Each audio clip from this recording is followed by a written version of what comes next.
Hi there, it's a great pleasure to welcome you back at this tasting.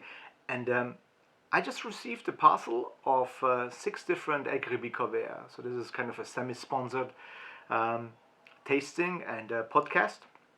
And I lined them up in no particular order. But I'm always curious to find if there's a certain wine style which is kind of famous and well known. And let's be honest, I mean in Hungary, apart from Tokaji in particular, the most famous red internationally is the Egri Bikavér. It's been in the German market, sometimes called the Stierblut, right? And Bull's Blood, an English-speaking market, and so on and so on. But let's just, for the sake of simplicity, use the Hungarian name Egri Bikavér. I hate to translate those things, right? I mean, you wouldn't do it with other wine styles throughout the world either.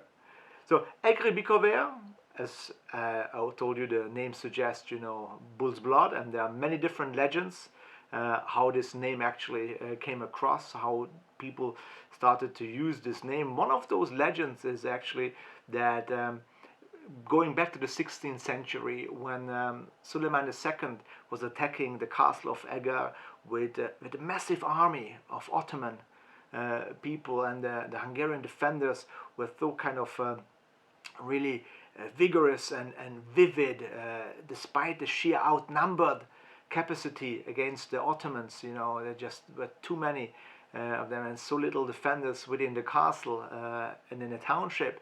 So some people thought there must be, and the bravery of the Hungarians must be, they were drinking the blood of the bull, basically, reflecting that kind of passion and stronghold against against overpowering Ottoman army.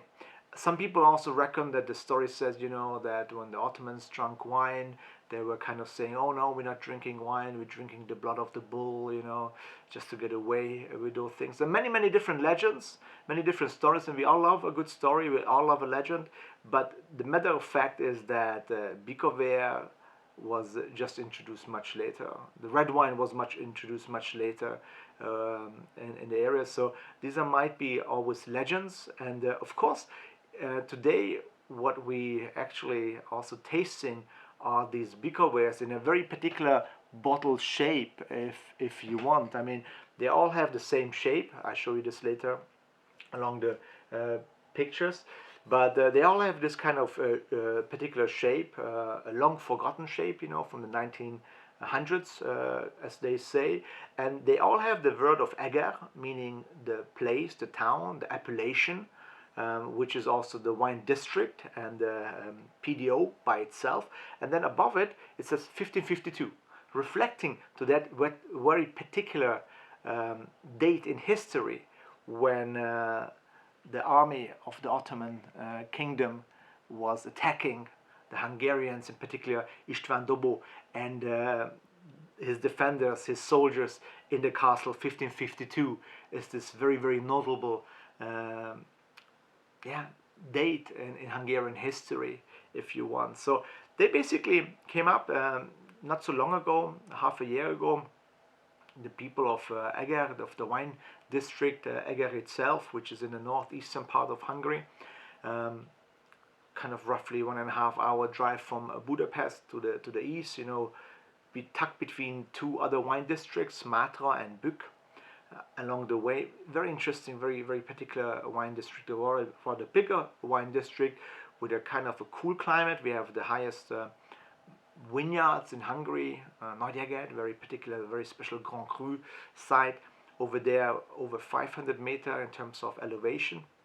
And it's usually a very cool area, fairly cool climate within Hungary. So this kind of makes you think that the wine's going to have high acidity, fresh acidity, brisk acidity, the whites and the reds as well. And again, reds came just much later than the whites. I mean, this is the fact. So the legend says many things, and of course the bottle 1552 is also written this very particular date. But the story of Bikavér, embedded in today's history, it's a blend of several different varieties. There is a very strong legislation which governs how you're supposed to make Bikavér embedded in the product specifications of Eger PDO. And there are three levels basically. The lowest one, if you want, is the Classicus level, the one above, Superior, and the very top, Grand Superior. There are a couple of rules. I mean, I always have to kind of look up those different things, but out of the top of my head, the Classicus Bikavér, as far as I remember, has to spend only 6 months in barrel. The Superior and Grand Superior 12 months in barrel, so there's more barrel aging obviously involved. And there are other varieties which you cannot use necessarily in the same quantity as in terms of the Superior and Grand Superior. But the rule of the thumb is that you have to use the local grape variety Cake Frankos very much. I mean, this is the most planted Hungarian variety as well. And you have to use also to a certain amount of Kadarka, I believe, as well. But the law says, you know, just to be right on that, the Cake Frankos in the blend must be between 30 up to 65% as well. Forget about the Kadarka, this was just my mistake. I always mixed it up.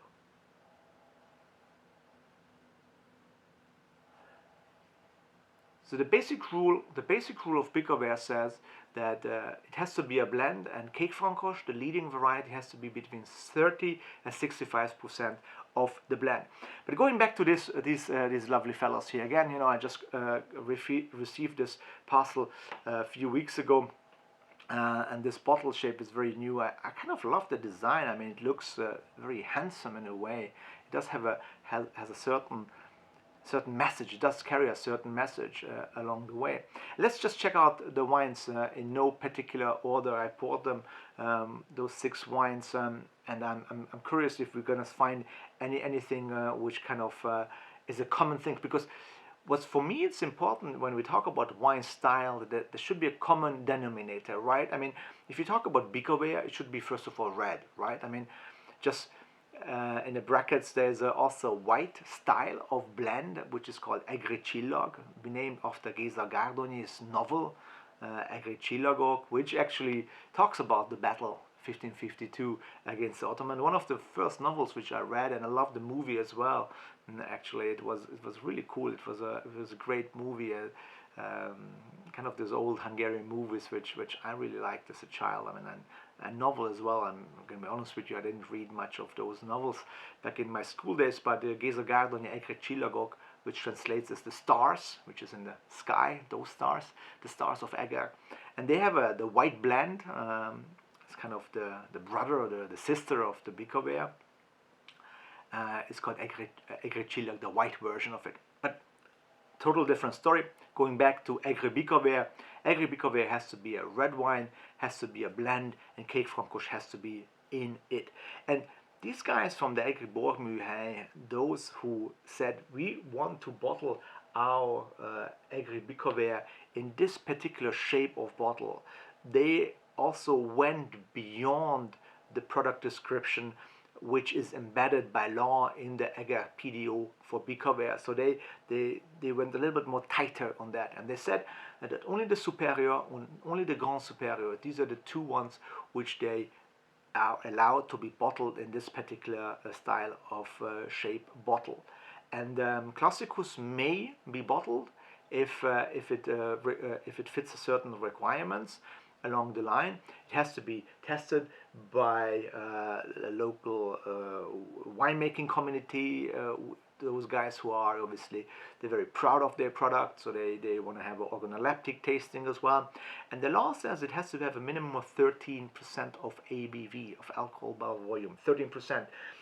This is kind of a law. Obviously, they want to be more strict. So the reason why I'm saying this with pressure is that the general Bikavérs can be much lower in alcohol, right? I mean, 13% is the minimum to be bottled in this particular shape. So they're trying to guarantee a more rigid style when it comes to quality as well, you know, just by checking organoleptic tasting as well as more ripeness, 13 ABV as such. And there's all kind of things, you know, which just say 2/3 of the tasting committee has to say yes out of minimum 5 judges. Of course, it's an independent judgment, so it's a kind of a blind tasting. And they also pay a kind of marketing fee per bottle. So all those different things kind of help to promote the Bikavér, the high quality of the Bikavér. And I think this is something great. I mean, you look at the bottle, you instantly see, okay, great. It says Eger 1552, the most notable story. And there is a lot of things put behind it as well, right? I mean, this is one of the key things. So let's taste those wines in no particular order. The first one is from Boyki. I love the labels. Boyki always has great labels. And when you kind of smell them again, no particular order, you kind of get a lot of spiciness, jam, strawberry, raspberry, kind of sweet fruit. But there's always this kind of coolness in the nose.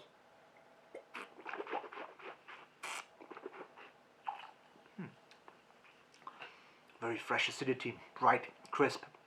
Obviously they have to be all dry in the style. Very fruit driven, lovely spiciness, very round, very delicate. Yeah, you kind of get the sense, this is a very good above everyday drinking wine. But this should be the Bikavér actually, right? I mean, it should be all about everyday drinking wine with a kind of spiciness, with a kind of green herbal touch as well. So the next in the line is from Todt Ferenc, Varvé de Egri Bikavér Superior 2018. Forgot to mention Boyki was 2018 as well, a rather challenging year overall. Now from Todt Ferenc you get a lot of spice, bramble, kind of herbal, and there's definitely this kind of red fruit character. This is kind of the cherry, strawberry maybe a little bit of cranberry, but a kind of red sour fruit kind of thing going on.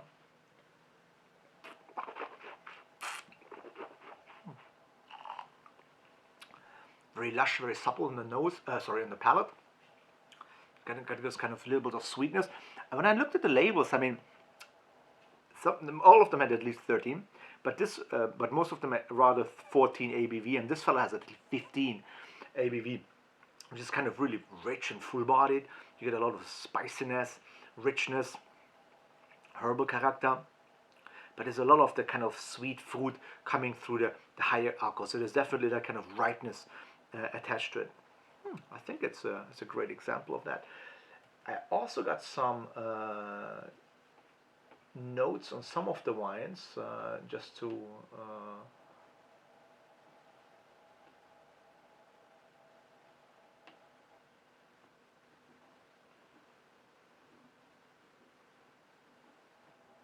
I just also got some notes on some of the wines. I mean, this is Cake Francoche Cabernet Franc Cabernet Sauvignon Merlot.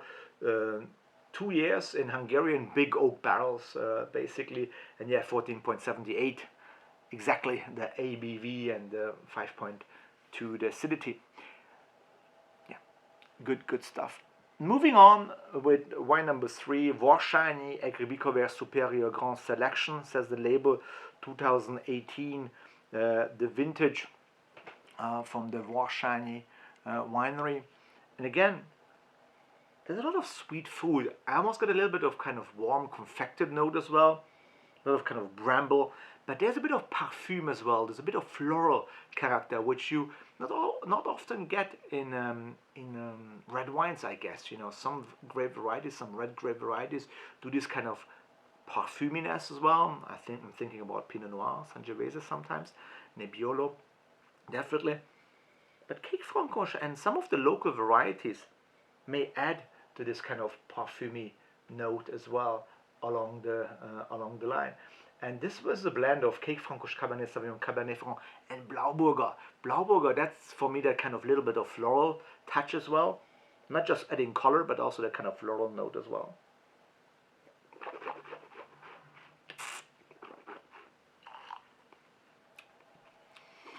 And the palate copies the nose, one in one. I mean, you get a kind of sweet, supple fruit, softness, green herbal spiciness, very lush, very round. I wonder if there's a little bit of sweetness there. I mean, obviously this is dry, but just 1-2 grams of sugar? I don't know. But end of the day, who cares? It just makes it really round, very supple. You can drink it very nicely, and it's very soft and smooth to drink. I mean, um, you you get 2018 was a challenging vintage. I mean, it was bottled 2020 in September, actually, into that particular bottle. So this is happening since quite some years now. Since yeah, more than a year. This is a project. It is a recent project, but it's in the making. So it's a 1 year old project, if you want. Going along with wine number 4. This is Egri Bikavér Superior 2017 from the local university Esterházy Károly.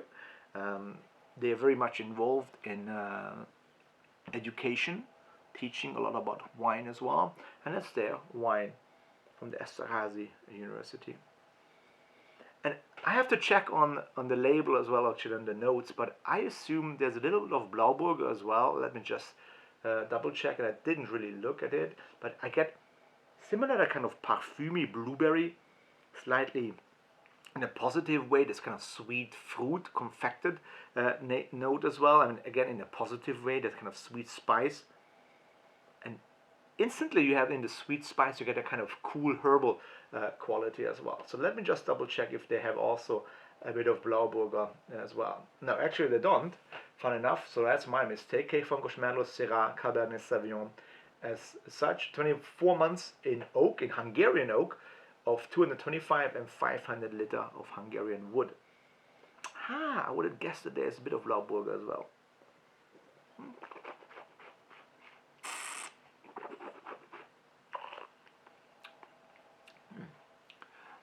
Love that kind of softness, smoothness, very bright, very fresh. There's a good amount of oak. I noted that on the nose, but I think overall it works for the wine. I mean, it's just round. It has that kind of sweet fruit, softness, plushness, I would say. So it still has the freshness. I mean, it has the kind of vibrancy, and all of them had this vibrancy. I mean, again, Eger for me stands out with that kind of freshness, that kind of herbal note as well. I mean, Cape Franco does really well. Some of the Pinot Noirs do fairly well in the area, and again, Bikavér, I think it's definitely, despite being 13, 14, or even 15 ABV, you get this kind of sweet spiciness and the freshness all along with the kind of green herbal spice as well. I think it's a mixture of those things along. So again, number 5 from the Juhász brothers, Juhász Winery, Egri Bikavér Premium Selection, it says, and it's vintage 2018. Vintage 2018. Which I have in the glass, and let me just check. Here you get a little bit more the kind of black fruit. I would assume that the cuvée has a little bit more Cabernet Sauvignon. I mean, you know that all of them have obviously Cape Francoche, and then the classical varieties of Cabernet Sauvignon, Cabernet Franc. The last one even had Syrah. You have a bit of Blauburger as well, and one of the earlier blends. And again, here as well, you get a lot of kind of red fruit, but I get a bit of feeling of the black fruit character as well, kind of black currant, the herbal note as well. Some of the wines is worth to decant as well. I mean, along the way, if you go, it's interesting. Let me just check. I did smell the wines. I haven't tasted them before, but I've wrote a couple of notes there. Warms, green spice, herbal, and there's a little bit of greenness as well on the wine, but in a positive way. It lifts the aromas.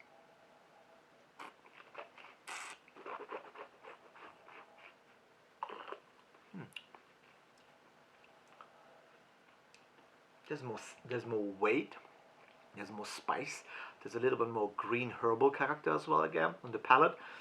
It seems a bit more broader in texture. But overall, again, the freshness and the kind of linear style. None of the wines had this kind of really brightness. They all were going a little bit more in one line. That kind of sweet spiciness is there, but it's more about the green spice, I would assume, than the sweet spice. So it's more that kind of herbal character which comes back and back again. That kind of spiciness. I wouldn't necessarily say paprika, you know, which is kind of a main ingredient in often Hungarian cuisine still.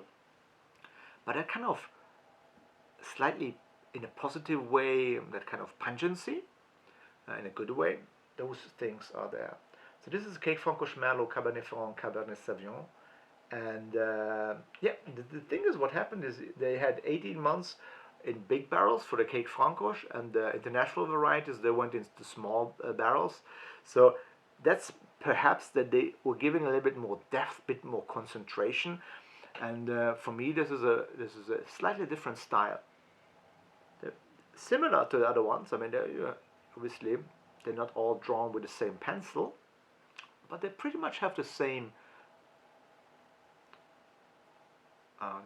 graphite character. So, you know, like age, hard, something like that.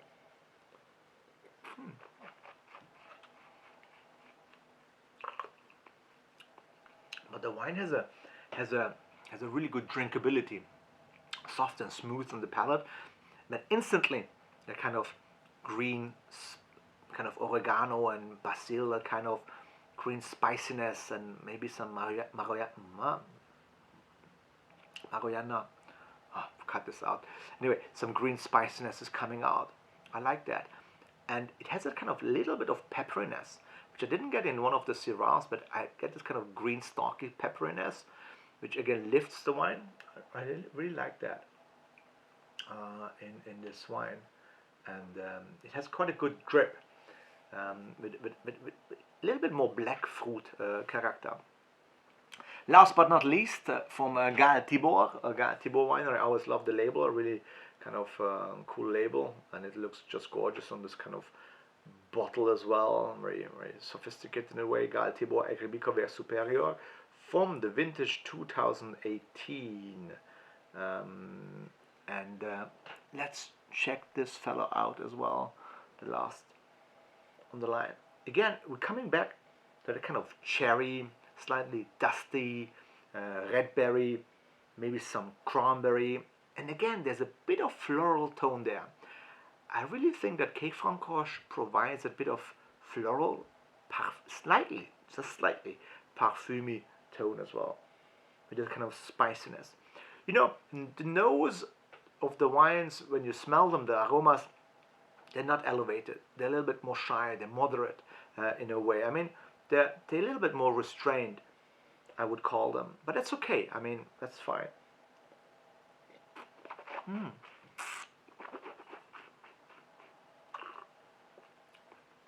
On the palate, you get this little sweet attack at the beginning.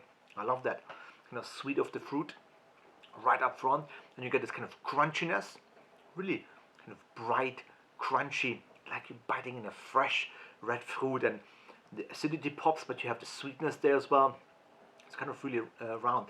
And it's quite a long finish actually.